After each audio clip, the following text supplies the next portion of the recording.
Welcome back, adventurers. Today's video is in partnership with Dscryb. Today I'm going to walk you through how I build a session, how I take notes, what I take notes on, and best of all, I'm going to be doing this in Opus, Dscryb's incredible immersive encounter builder. It's still in beta, but honestly, it's just absolutely beautiful. As a note, I'm building on the encounters from my Plotting Act 1 video, so make sure to go check that out for context, or don't. Also, like and subscribe and all the other things I'm supposed to say in order to appease the YouTube gods that are breathing down my neck right now. Now back to the video. So here I am using Dscryb's platform, specifically using Opus, their brand new beta system that I am honestly falling in love with. Don't tell my wife. In here, I'm going to create a new what's called a collection. So first, let me launch Opus. So in here, I'm going to create a new what's called a collection in their platform, but it's pretty much just a session, or I guess you could do an entire campaign if you wanted to, but I would probably just go session to session or encounter to encounter. Now, I click New Collection, and what's awesome here is that it gives you this little rundown here, but I can also create my own text blocks, right? You can see here it says no blocks found. I just click this little pen here, new block, and what I can do is put all of my notes right here in one spot. So let's start with the introduction. Now you can see here that I can add audio sound effects and music and ambience, and all of that becomes part of this one singular block, and I can continue to add more text here. And then I can just move on to the next block and go right into the ambience and the sound effects and music that are involved in that one. Now, I'll show you what I mean in a little bit. But first, what do I do in order to prep for a session? Well, honestly, the number one thing that I think about when prepping a session is what is the goal of today's story? For instance, in the example I'm going to be creating today, the goal is to get to the island, right? Now, I keep getting the occasional comment about how prepping feels like I'm railroading or that it takes away player agency, but honestly, I don't see how it's any different than a module. I have created a setting, I have a story to tell, and if players go off track, and they will, I have a plan to get them to plot point B, even if it means instead of going from A to B, it's going from A1 to A2 to A3 and then to B. But the goal is that they still go to that spot that I intended them to go to without taking away their agency, making it feel like it was all part of their idea in the first place. So if you have plot points, I would say you should ask yourself what needs to happen to get from A to B. For example, my players in this encounter, in this specific example that I'm doing today in Dscryb, my players start in a village or a town. They see a beam of light in the distance and are contracted by the local constable or the mayor or the guild to go and investigate. Now, if this was session 1, then my notes would look something like this. And I would obviously add details in each section based on NPCs, items, locations, all to have ready for me so that I can reference them quickly.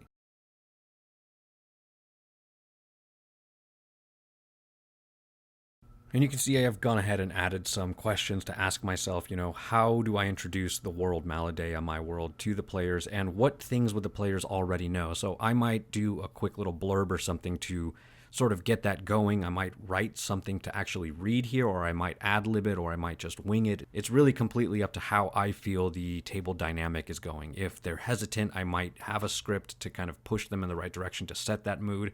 But if I see that they're very engaged, then I'm just going to wing it and let them sort of run the show. And you can also see that because I know that my players are going to be meeting in a tavern, talk about cliche, that I've added some notes for myself about Betsy, the halfling owner, and Bilius, the barkeep at the Little Raindrop Inn. Now, I literally just came up with this right now. These are not actual places in my world, but they could be. And if that was the case and I already have notes on places and taverns and things that I would want to create in here, then I would just copy and paste those notes right here, and I would have them here at my disposal already there for me. I already know that bullets 1 through 5 are going to take place in the town.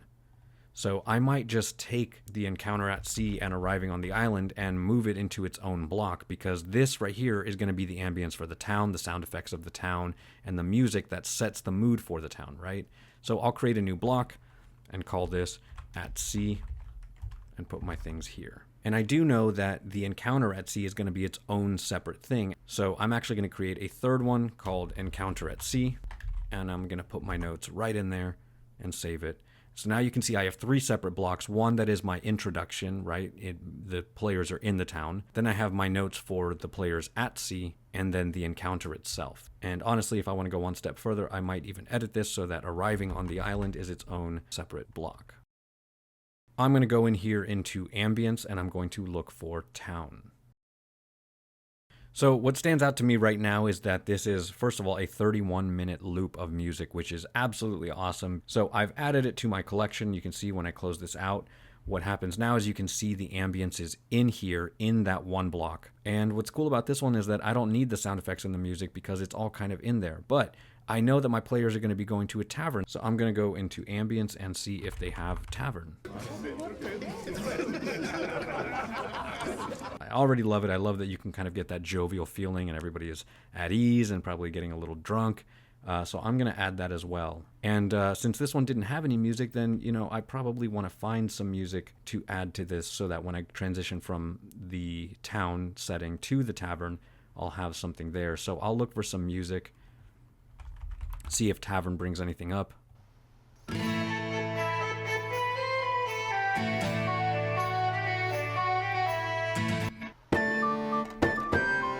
I'm going to add this one literally just based off of the name because I think that that's hilarious. So now you can see that I've got my two songs that I've chosen. I've got my ambience for the town and for the tavern, and I've got all my notes here. And if I really wanted to, obviously I can expand on this and continue to add more and more bullets for myself. Now, what I don't take notes on is the specifics of what they're going to say. It's just not important, at least not to me. To me, it's better to improvise that stuff because it just comes off as more natural. Now, the exception to that is if there is some big narrative point I want to hit, like the captain's speech in part 6 of the Pale Lands. Shameless plug, go check it out. I put a lot of love and work into that, and even though it's not the best and technically could use a lot of work, it would mean a lot to me if you just put it on in the background. I also don't take notes that are super detailed. Little bullets will do for me, mostly for ease because I don't want to search through a wall of text, but also because it forces me to improvise, and I don't want to sit at a table where I just read to my players. That's just not interactive. It's just boring unless you're really good at it. So my notes are basic, just bullets like this with quick reference info. I might also have a list of names at the ready, first and last, to just make up a quick NPC if I have to do that on the fly. So I might go in here and edit this. The Wailing Maw, or the Red Ruckus. Captain name, first mate, the bosun. So you can see my notes here. I've fleshed them out a little bit. I've put in the notes that I think I would need. I know who the owner of the Little Raindrop Inn is. I know who the barkeep is. I would have a piece of paper with different names on it in front of me. And then I would just jump to this part here. You know, I would read this, let the players know. You look around, you see a lot of different people laughing. You see them having fun. People are getting drinks. The atmosphere is very loose, very fun. And among the crowd, you see just a handful of faces that really stand out. So first, let's start with player 1. And at this point, I would prompt one of the players to introduce themselves, what they look like, and just go down the table. And at this point, you know, you're looking at 20 minutes of playtime because some of the players might already have played before and know how to get things going. At some point, they might step outside or they might look through a window and they see a beam of light that lights up the night sky. And we jump to that. You know, I have a description for that beam of light for the inciting incident. Then they get spotted by somebody. Maybe the mayor comes out to see it and points at them. I know what they look like, right? Mayor Tilly is a dark-skinned human. You guys turn around and you see this mayor approaching you. He's a very handsome, dark-skinned man. He's got hair that's pulled back tight into a ponytail, wearing loose-fitting noble's clothing. You see that around the midriff there's a little bit of a belly, and he approaches you and points at you guys and says, you know what? You guys look like you can take care of yourselves. I've got a job for you. He lets them know at the end of that there's a captain down at the docks, that they can look for the ship, the Red Ruckus or the Wailing Maw, and that either of those captains would be willing to take them on. And he gives them a piece of paper, which are orders and payment for the captain, and sets them off. Now I could have the captain's name here, the first mate, the bosun, have all of their names there, all of their info, just sort of there for quick reference. And the cool thing is that by having 2 or 5 ships, the players feel like they're picking, but I could just have the same list of captain, first mate, and bosun ready. And they feel like they're the ones that did it, but ultimately I put them all on the same ship no matter what, right? And you can see how it really is just the main scenes that I'm doing. I'm just putting down the basic talking points, and I might put down the occasional script for flavoring if that's something that I need. So assuming that I've already done all of the work for this, I'm going to jump ahead. And again, this is all based on my Act 1 video, right? The players have witnessed this strange light appear in the sky, this beam that seems to be coming from this nearby island. So they have charted a ship to take them to this mysterious island, and along the way they encounter the local sea life. And no, I am not talking about dolphins and otters, but they don't know that yet. So this will be part naval encounter, part island encounter. First, I'm going to search for some sea descriptions, because what is awesome about Dscryb is that they already have thousands of narrative descriptions that you can either read verbatim or just use as a template and edit them as you see fit. And I can just add my own flavoring for the text to make it fit my own world. So I go here to the plus, and I found this one called Calm Seas. And now what you can see is that I can just click on this, and it brings it right into the collection here. And it's going to take place of this at sea one, since I haven't really done anything here, but I can very easily just move it up and down by dragging it here on the left. And I've brought it there, and I'm going to go ahead and delete this one here, the at sea. Now I want to add some music to create some ambience for the players, and I found this fun little ditty called Broken Lutes and Rusty Daggers. I like that it's calming, but it's still a little more upbeat. It'll help with introductions and all that early session kind of jitters. And once I'm fully into the storytelling, I found this other song called Underwater Village that gives more of a calming vibe to help facilitate the role-playing and the immersion. So I've added those two songs. You can see them right here in that same block. Now, if I want to go a step further, I can actually add some sound effects. So to help with the transition from the first intro to the first encounter, I'll add 2 sound effects. I might use them, I might not, but I like being able to have them just a click away. So now I can enter my notes in here. I just copy and paste them, tweak them a little bit. You can see I've got Jimmy 2 Strings here, the human bard, Serena Hall, the half-elf ranger, and Bran the Tower, the human barbarian. And now these could be my NPCs, this could be my players, it doesn't matter. I just like being able to have them here for reference. I've got this second part here on the Calm Seas, the captain approaches, right? And I've got this text. Now I've added my notes here, and I can see that this description was already there for me, right? The water is placid, almost peaceful. And as I'm reading this, I can just click here and activate the sound effects. And I can adjust the volume here and just go right into it, right? The water is placid, super peaceful. The waves, they undulate. They reflect the light in these wavering patterns, and the lapping water just really calms your nerves. Right? And right away, the players are immersed. And then I've got my notes here for the NPCs, Jimmy 2 Strings, Serena Hall, and Bran the Tower. And then I can go right into my next set of notes unless the players are doing something. The captain steps out onto the deck. You guys watch as the whole crew just gets suddenly quiet. He's obviously a very commanding presence, somebody who just demands respect the moment they step out onto the deck. And you can see I've got some things here that I would want him to say, and I can just start playing the music.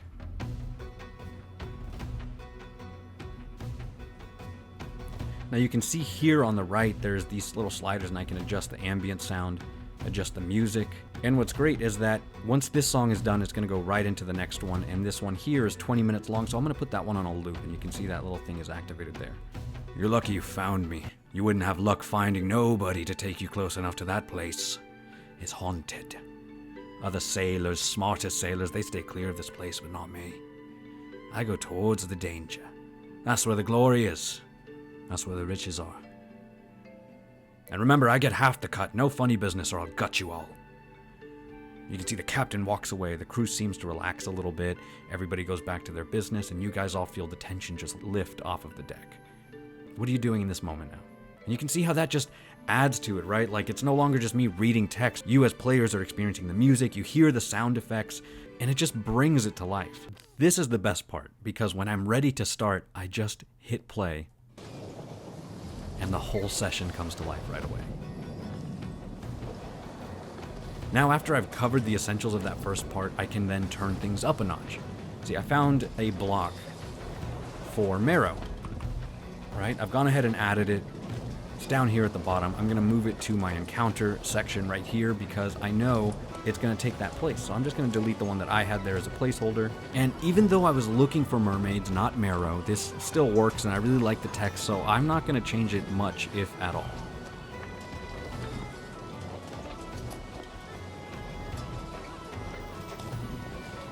I did just go through and add some sound effects because this whole block is going to be my battle block. So I have a few different growls and screams and such to sort of help enhance the battle.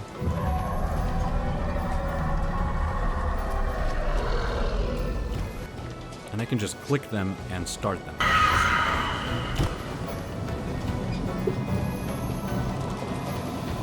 Now, if I wanted to, I can go through here and add more specific sound effects that are specific to characters. For example, the sound of axes or swords, if I know what my player's weapons are, or if there's a spellcaster, I can choose from the already made sounds for things like Fireball.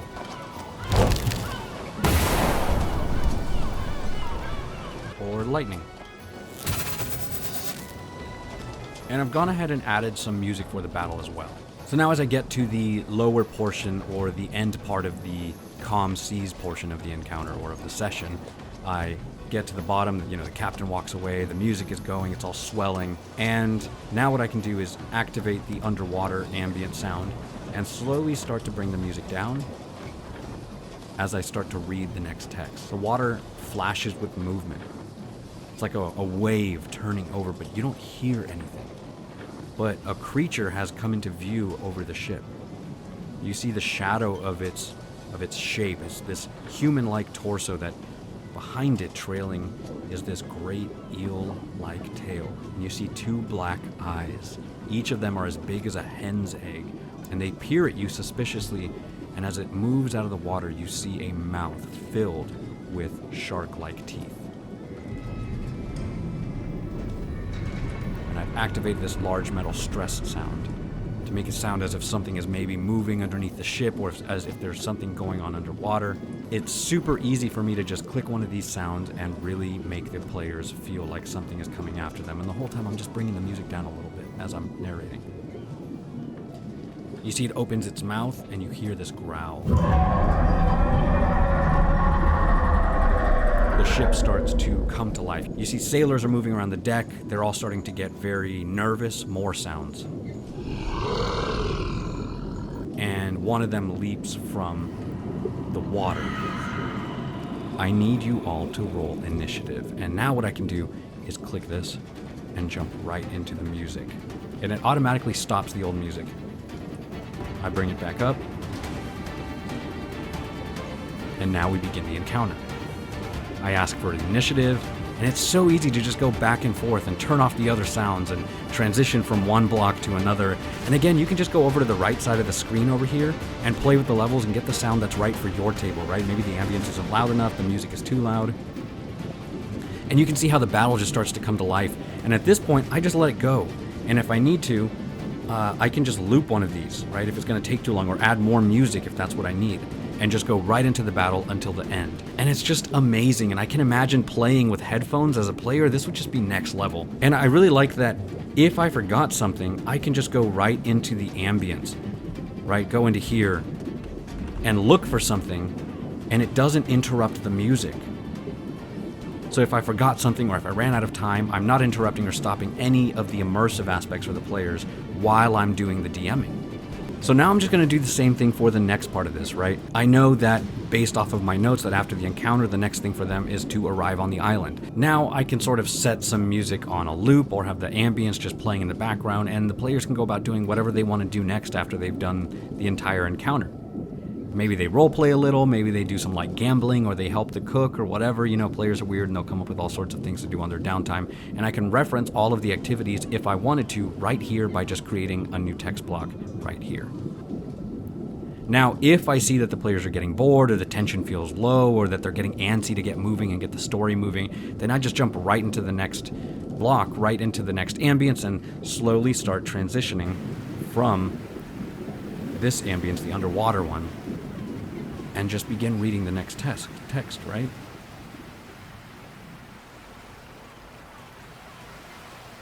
Click that, it removes itself, bring this down just a little bit, and I can start the music.